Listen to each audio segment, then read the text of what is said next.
Ce journal vous est offert par Orange.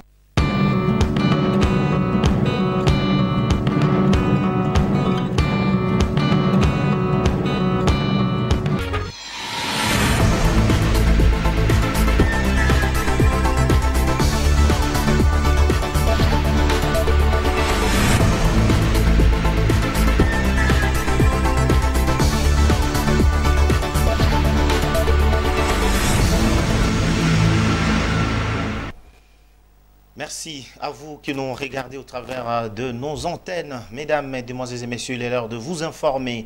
Enfin, la crise politique à l'Assemblée provinciale du Tanganyika est démise. C'est l'honorable Vincent Kibombo qui présidera la destinée du bureau de l'Assemblée provinciale du Tanganyika pour les temps restants. 14 députés provinciaux sur 25 que compte cet hémicycle ont voté pour ces bureaux définitifs de cette première institution en province. Regardez.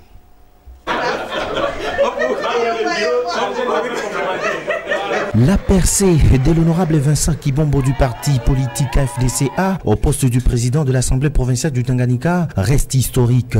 Cet homme qui s'est dit engagé à porter plus haut les sociales de la population et des députés provinciaux a été élu président de ce temple de la démocratie sous un tonnerre d'applaudissements et devant les membres du gouvernement provincial du Tanganyika au cours d'une séance plénière axée essentiellement sur l'élection du bureau définitif de l'Assemblée provinciale tenue ce lundi 17 octobre 2022 par le bureau d'âge. Le poste de la vice-présidence revient à l'honorable Alvar Lubuli Kaluta, celui des rapporteurs à l'honorable Jean Pignемbo, suivi de Kiondo Atondo Astrid au poste des rapporteurs adjoints. L'honorable Kalinde Kavimboa Jean-Pierre occupe quant à lui le poste des questeurs. Prenant la parole du haut de l'estrade après son installation par le bureau d'âge sous le commandement de l'honorable Loulou Kitenge Joseph, le nouveau président de l'Assemblée provinciale s'est fait armer de tout pour concrétiser ses promesses. Honorables députés et chers collègues, permettez-moi à ce stade de rendre hommage au président de la République, chef de l'État, son Excellence, M. Félix Antoine Tshisekedi Tshilombo, pour sa sagesse et son leadership avéré qui ont permis de débloquer la crise dans notre institution. C'est ici le lieu de remercier également tous ceux qui, de près ou de loin, ont contribué à la reprise des activités au sein de notre institution. Dorénavant, la crise appartient au passé. Je voudrais vous rassurer que je suis le président de tous les honorables députés sans distinction aucune et reste disposé à recueillir vos suggestions pour l'intérêt supérieur de notre chère province. Je ne peux clore ce chapitre sans dire merci aux collègues qui ont renouvelé leur confiance dans ma modeste personne. Honorables députés et chers collègues, la session ordinaire de septembre étant essentiellement budgétaire, je voudrais attirer l'attention du gouvernement provincial sur les dépôts dans les brefs délais du projet de dit portant révision des comptes de l'exercice 2021 pour son examen minutieux avant le projet de dit portant budget de la province pour l'exercice 2023. Il sera question également au cours de cette session d'examen également. Sur 25 votants, 14 ont voté pour le bureau définitif de l'Assemblée provinciale du Tanganyika.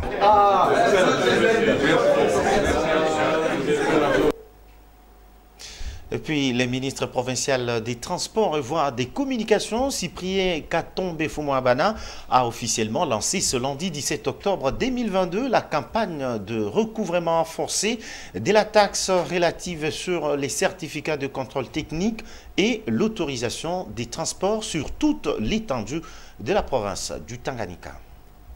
C'est en vue de maximiser les recettes afin de concrétiser les programmes du gouvernement provincial que poursuit Jilingungo Moyuma, centré sur les axes prioritaires, notamment les infrastructures, la sécurité, mais aussi l'amélioration des conditions sociales de la population que le ministre provincial ayant dans ses attributions le transport et voies de communication, Cyprien Katombe, a officiellement lancé ce lundi 17 octobre 2022 sur toute l'étendue de la province du Tanganyika la campagne de recouvrement forcé de la taxe sur les certificats des contrôles techniques ainsi que l'autorisation des Transfcom de tous les engins roulants sur la voie publique, et ce, devant Madame le directeur général de la DGRTANG, le chef des divisions de transport, ainsi que le colonel de la police des circulations routières, John Lubango Lushoboz. L'objectif de la perception de cette taxe par la DGRTANG va permettre au gouvernement Julien Ngungo Moyouma de fonctionner très bien, à en croire Cyprien Katombe, le ministre provincial des Transfcom. Mesdames et messieurs, agents de la DGRTANG et de la division provinciale des Transcom,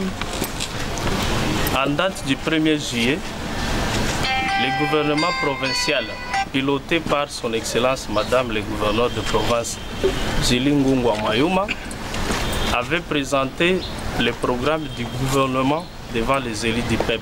Son programme était centré sur les axes prioritaires, notamment les infrastructures, la sécurité, mais également l'amélioration des conditions sociales de la population. Son programme ne peut se réaliser qu'avec les moyens nécessaires qui seront mis à sa disposition. L'impôt ou la taxe étant la première source de l'État, c'est dans cette perspective qu'à la date d'aujourd'hui, que nous venons de lancer les recouvrements forcés de la taxe sur les certificats de contrôle technique et l'autorisation de transport de tous les engins roulant sur la voie publique. Au cours de ces lancements, Madame le directeur général de cette régie financière n'a pas manqué de placer un mot aux agents exécutants. Je vous encourage de bien faire votre travail, d'avoir la conscience de bien travailler dans le but de pouvoir maximiser des recettes. C'est ce qui va permettre à ce que notre gouverneur puisse développer la province de Tanganyika. Pour rendre effectifs ces recouvrements sur toute l'étendue de la province, Cyprien Katombe et Madame le DG de la DGRTANG, avec à leur côté John Lubango Lushoboz et bien d'autres agents et cadres de cette institution publique des finances, ont fait une descente sur terrain pour traquer déjà tous les contrevenants. Et puis les travailleurs de la SECO délocalisés au parking Walubaji ont présenté ce lundi 17 octobre 2022 les difficultés auxquelles ils font face. C'est notamment le manque de toilettes, la multiplicité des taxes et sont victimes également des tracasseries de la part de certains services de l'État, précise le chauffeur et les dockers retrouvés sur les lieux. Plus de détails avec Dégusténer.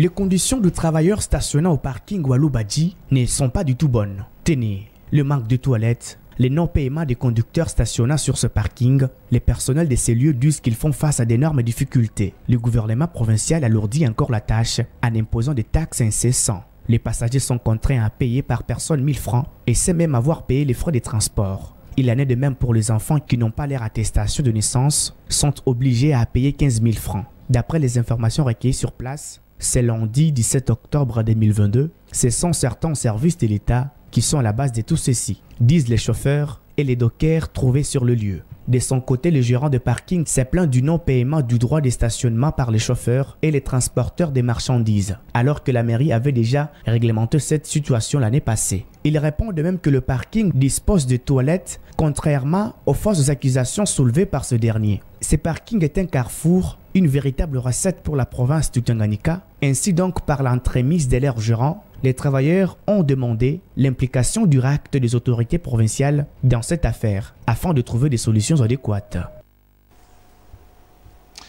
Le 17 octobre de chaque année, le monde entier célèbre la journée mondiale de lutte contre la pauvreté.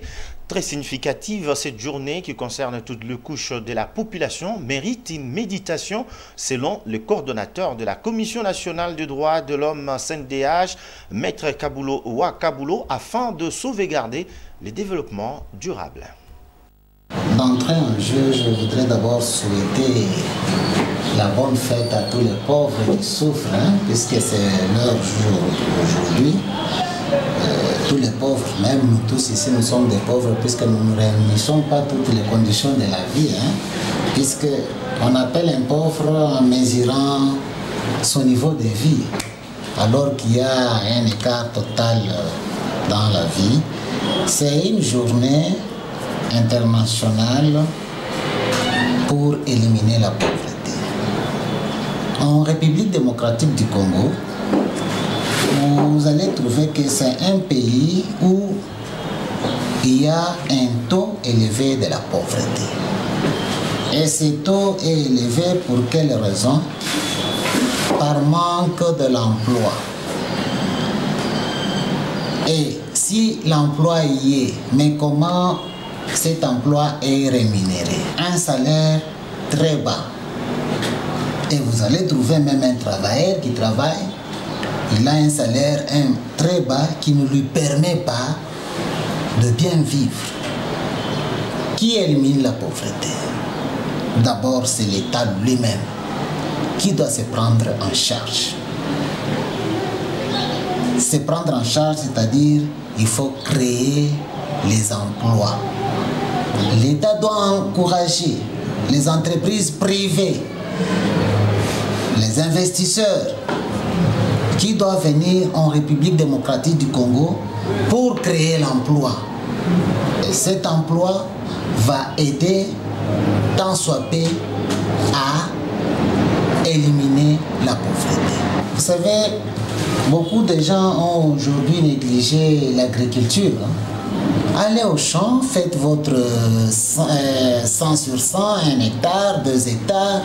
Je pense que quand vous faites 1 hectare de maïs, 1 hectare de manioc, quand vous récoltez, vous aurez quand même une provision dans votre maison et une autre partie, vous allez vendre et vous allez créer une petite entreprise personnelle.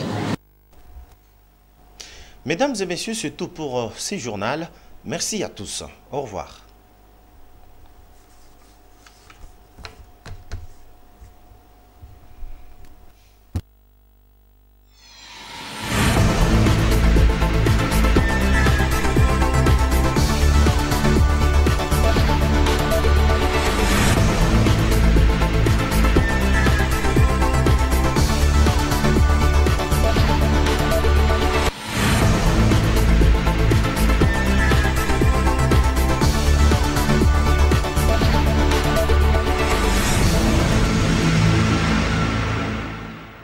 Ce journal vous a été offert par Orange.